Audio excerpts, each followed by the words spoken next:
आज मैं आपको मगरिबी Bengal Urdu academy book grant के बारे में बताने जा रहा हूँ।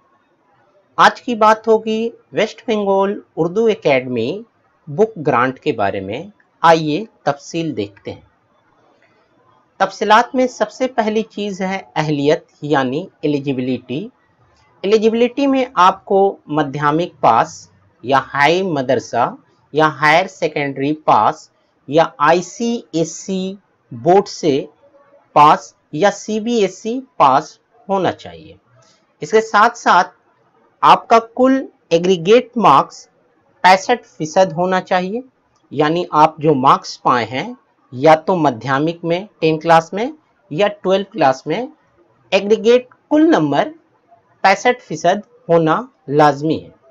इसके साथ साथ मजमून 100 नंबर का एक आपका पेपर होना चाहिए जो कंपलसरी उर्दू पेपर हो, यानी आपको जिस तरह से माध्यमिक में पढ़े हैं या हायर सेकेंडरी में पढ़े हैं उसमें 100 नंबर का एक पेपर उर्दू लाजमी तौर पर होना चाहिए। ये कंपलसरी एक पेपर इसकी शर्त है।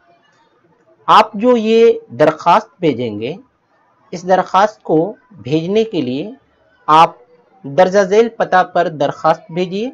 सेक्रेटरी मगरिबी Bengal Urdu academy 75/2A Rafi Ahmed Kidwai road Kolkata 16। आइए अब इश्तिहार की तफसील देखते हैं और इसमें जो शराइत हैं अभी हम लोग देखें। यहाँ भी एक सरसरी नज़र से देख रहे हैं। देखिए, रियासती सतह पर यानी स्टेट लेवल पर आप 10 क्लास पास हो, हाई मदरसा पास हो, हायर सेकेंडरी पास हो, आईसीएसई और सीबीएसई इम्तहानात में आप कामयाब हुए हों और लाजमी तौर पर आपको 65% नंबर एग्रीगेट कुल नंबर जो है वो 65% होनी चाहिए जो आप पाए हैं। इसके साथ साथ एक पेपर वो जो आप पढ़े हैं, एचएस पढ़े हैं या 10 पढ़े हैं, उसमें एक पेपर उर्दू लाजमी चाहिए और मंदरजा झेल पता पर आपको भेजना है। दरखास्त फॉर्म एकेडमी की वेबसाइट पर आपको दस्तयाब है। इसके साथ साथ आप अखबार मशरिक 1 अगस्त 2021 की सफ़ा नंबर 4 पर भी देख सकते हैं, वहाँ भी फॉर्म दस्तयाब है। आप उसकी भी ज़ेरॉक्स कॉपी इस्तेमाल कर सकते हैं। एक चीज जो लाजमी तौर पर जानना बहुत जरूरी है, फॉर्म या दरखास्त जमा करने की आखिरी तारीख 31 अगस्त 2021 है। अगर आप इसको बजरिया खुद जाकर दे रहे हैं तो 31 तारीख तो आप 31 अगस्त तक दे सकते हैं, लेकिन अगर आप बजरिया डाक दे रहे हैं, पोस्ट के जरिए आप भेज रहे हैं, तो कोशिश कीजिए आप कम से कम 5-6 दिन पहले, हफ्ता भर पहले कोशिश कीजिए कि आप दरखास्त फॉर्म भेज दीजिए, क्योंकि जाने में भी कम से कम 4 से 5 दिन लगता ही है। अब आइए इस बारे में अब हम लोग फॉर्म को देखें कि फॉर्म में क्या क्या चीजें हैं।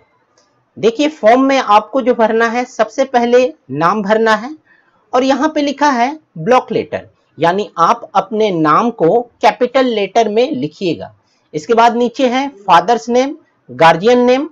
आप कोशिश कीजिएगा इसको भी साफ सुथरे तरीके से आप अपने गार्जियन का नाम भी लिखिएगा। कोशिश कीजिएगा साफ सुथरा हो, लिखने में किसी तरह की कोई हैजी ना हो जाए, क्योंकि ये आप दरखास्त फॉर्म भर रहे हैं। एड्रेस को बहुत सारे लोग एड्रेस भरते वक्त कई चीजें छोड़ देते हैं। आप एड्रेस भरिएगा तो केयरफुली आप ध्यान से अपने एड्रेस को भरिएगा और एड्रेस में कोशिश कीजिएगा अपने पिन नंबर को जरूरी दीजिए, पोस्ट भी दीजिए और मुकम्मल एड्रेस लिखिए। आपकी एड्रेस जो है इनकम्प्लीट ना हो, पूरा पता आप लिखिए। आप अपना वैलिड मोबाइल नंबर लिखिए, कॉन्टैक्ट नंबर लिखिए। अक्सर होता यह है कि बहुत सारे तालिब इल्म अपना नंबर देते हैं और किसी सबब से वो नंबर बंद हो जाता है, तो आप कोशिश कीजिए आप ऐसा नंबर दीजिए जो आपका वैलिड नंबर हो और वो चेंज होने वाला ना हो और उस पर हमेशा राब्ता हो सके, क्योंकि आपसे जो कम्युनिकेशन होगा वो कहीं ना कहीं आपके मोबाइल नंबर पर भी कम्युनिकेशन हो सकता है। फिर यहाँ पे है name of school college where admitted with address. आप जिस स्कूल में या जिस कॉलेज में अभी दाखला लिए हैं, सपोज आप मान लीजिए कि आप 10 क्लास पास किए और हायर सेकेंडरी में दाखला लिए, मान लीजिए आप 12 क्लास पास किए और किसी कॉलेज में दाखला लिए, तो जिस कॉलेज में दाखला लिए हैं या आप जिस स्कूल में दाखला लिए हैं उसका नाम यहाँ पे मेंशन कीजिए कि कहाँ आप दाखला लिए हैं। देखिए यहाँ शुरू में ये कहा जा रहा है कि वो स्टूडेंट ही इसका दरखास्त दे सकते हैं जो अभी पढ़ाई कर रहे हैं, ये भी चीज इसमें शामिल है। अब देखिए आगे में हम लोग देख रहे हैं बैंक अकाउंट डिटेल्स।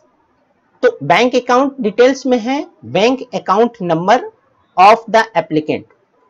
आपका जो बैंक अकाउंट का नंबर है वो यहाँ पे साफ सुथरे तरीके से लिखिए। नेम ऑफ बैंक, आप अपना बैंक का नाम लिखिए। नेम ऑफ ब्रांच, आपका बैंक का जो खाता है उसमें देखिएगा ब्रांच नेम लिखा हुआ है, वहां से ब्रांच नेम लिख लीजिए। और फिर है बैंक IFSC कोड, तो यहाँ पे IFSC कोड आप लिख सकते हैं। किसी सबब से हो सकता है आपको नहीं पता या आपका बैंक का जो खाता है उस खाते में अगर IFSC कोड नहीं दिया हुआ है तो आप इंटरनेट में जाकर अपने बैंक का नाम दीजिए। मान लीजिए आप SBI का बैंक खाता है तो आप लिखिएगा SBI, और अगर मान लीजिए आपका जो सेंटर है, सेंटर मान लीजिए आप बैंक का जो ब्रांच सेंटर है वो पार्क सर्कस है, तो आप लिखिएगा SBI park circus branch IFSC code. तो देखिएगा वहां फौरन IFSC कोड आ गया और उस तरह से वहां से इंटरनेट के जरिए आप फाइंड कर लीजिएगा, आप सर्च कर लीजिएगा और वहां से इसमें शामिल कर लीजिएगा। अब ये देखिए marks obtain in last examinations, tick 1, आप कौन सा एग्जाम पास किए हैं, जिस एग्जाम को आप पास किए हैं उसमें यहाँ टिक मारना जरूरी है। फॉर्म में ये मेंशन किया गया है तो इसको भूलिएगा नहीं कि आप कौन सा एग्जाम पास किए हैं, वो यहाँ पे टिक कर दीजिएगा। यहाँ मैं बता रहा हूं कि ये टोटल मार्क्स यानी कुल नंबर, आपका कुल नंबर कितना आया है। जैसे मान लीजिए आपका 700 का पेपर है तो यहाँ 700 लिखिएगा। आप 10 क्लास के स्टूडेंट वेस्ट बंगाल से हैं तो वेस्ट बंगाल का 10 क्लास का पेपर जो है वो 700 का होगा। और अगर आप हायर सेकेंडरी के हैं तो हायर सेकेंडरी में यहाँ पे 500 लिखाएगा। वेस्ट बंगाल की मैं बात कर रहा हूँ, CBSE बोर्ड के बारे में आप कितना का आपका पेपर कुल है वो यहाँ मेंशन करना है। इसके बाद मार्क्स ऑब्टेन इन एग्रीगेट, आपका उस 500 में कितना मार्क्स आया है वो लिखना है। मार्क्स इन उर्दू, परसेंटेज में कितना मार्क्स आपका उर्दू में आया है। मार्क्स इन एग्रीगेट कितना आया है। यहाँ एक बात बताना लाजमी है कि अगर आप वेस्ट बंगाल से 10 क्लास पास किए हैं तो वेस्ट बंगाल से 10 क्लास पास करने वाले जो इन साल पास किए हैं और 700 कुल नंबर है उनका 700 में से 455 नंबर अगर वो लाए हैं तो उनका वो 455 नंबर या 455 से ज्यादा नंबर लाए हैं तो वो ये फॉर्म भरने के अहल हैं। और अगर वेस्ट बंगाल से वो HS पास किए हुए हैं तो HS का कुल जो नंबर होता है टोटल नंबर 500 का है, और 500 में अगर वो 325 या 325 से ज्यादा लाए हैं तो वो ये फॉर्म भर सकते हैं। अभी आइए देखते हैं इम्तिहान में पाया हुआ नंबर का फीसद कैसे निकालें।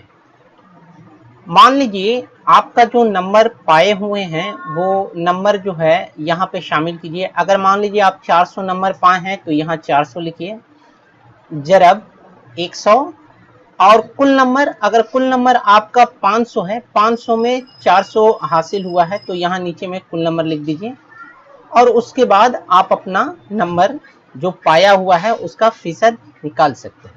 मानिए आप हायर सेकेंडरी पास किए हैं और नंबर पाए हैं 415, तो आपका फीसद कितना हुआ। तो कितना में 415 पाए हैं, 500 में।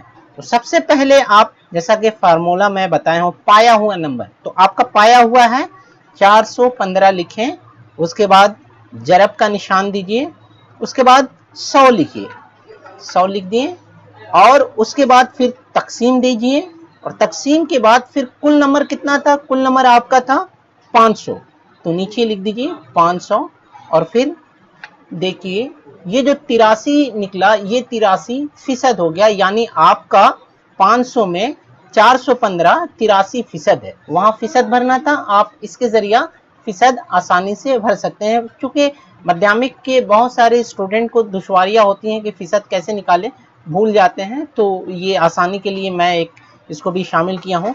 माध्यमिक में 700 का कुल पेपर होता है। अब मान लीजिए कोई स्टूडेंट है, वो नंबर लाया है 480, तो वो 480 कितना फीसद हुआ, तो पाया नंबर है, पाया हुआ नंबर है 480, पहले लिख दिए। उसके बाद जरब आप अपने कंप्यूटर में या आप अपने कैलकुलेटर में भी कर सकते हैं, मोबाइल के जरिए भी कर सकते हैं। सबसे पहले मैं पाया हुआ नंबर है 480, फिर जरब, उसके बाद 100, फिर तकसीम, और कितना में आया है 480 आपका 700 में आया है, तो जो आया हुआ है उसको लिखिए 700, और उसके बाद फिर बराबर पर क्लिक कर दीजिए, तो ये आया 68%, यानी 68% आपका, ये 700 में 68% आपका ये जो है फीसद हो गया। तो इस तरीका से हम लोग फीसद निकालते हैं। अब यहाँ पे है term and condition of application. तो जैसा कि अभी हम लोग पहले भी जान गए हैं कि 65% कम से कम एग्रीगेट होना चाहिए, उर्दू एक लाजमी सब्जेक्ट हो जाना चाहिए। और इसके साथ साथ आप जो चीज़ शामिल कीजिएगा, वो शामिल करने वाली चीज़ें हैं कि आप अपना बैंक का जो पासबुक है, उस पासबुक में जहां तफसील लिखा हुआ है आपका, उसकी एक कॉपी, जेरेक्स कॉपी इसमें शामिल कीजिएगा। इसके साथ साथ आपको शामिल करना है आपका मार्कशीट, 10 क्लास पास किए हैं तो 10 का, एचएस क्लास पास किए हैं तो एचएस का। इसके साथ साथ आपको फोटोकॉपी ऑफ एडमिशन स्लिप, अगर आप एडमिशन ले चुके हैं तो एडमिशन का एक स्लिप होगा। अगर एडमिशन नहीं लिए हैं बल्कि फॉर्म ही भरे हैं एडमिशन के सिलसिले में जहां आपको दाखिला लेना है, तो उसका कोई भी एक स्लिप तो आपके पास होना ही चाहिए। वो स्लिप का यहाँ पे बता रहा है कि वो जो करंट ईयर है, वो करंट ईयर का एडमिशन स्लिप यहाँ पे आप शामिल कर दीजिएगा। यहाँ पे है enclose photocopy of admit card last examination. तो जो आखिर में आप माध्यमिक पास किए हैं या एचएस पास किए हैं, तो उसका एडमिट कार्ड जो है वो आपको इसमें उसका एक कॉपी जेरेक्स इसमें देना है। सिग्नेचर ऑफ स्टूडेंट, यहाँ स्टूडेंट, कई बच्चे फॉर्म भरते हैं और भूल जाते हैं सिग्नेचर करना। कई बच्चों के साथ ये मामला आता है, फॉर्म भरते हैं और अपना सिग्नेचर करना भूल जाते हैं। यहाँ पे आप लाजमी तौर पर अपना सिग्नेचर कीजिएगा। तो ये मुकम्मल हुई बातें मगरिब बंगाल उर्दू एकेडमी की बुक ग्रांट की फॉर्म के सिलसिले में मैंने आपको तफसीलात बता दिया। और ख्याल रहे कि इस फॉर्म को जमा करने की आखिरी तारीख 31 अगस्त 2021 है। तो आज के लिए इतना ही।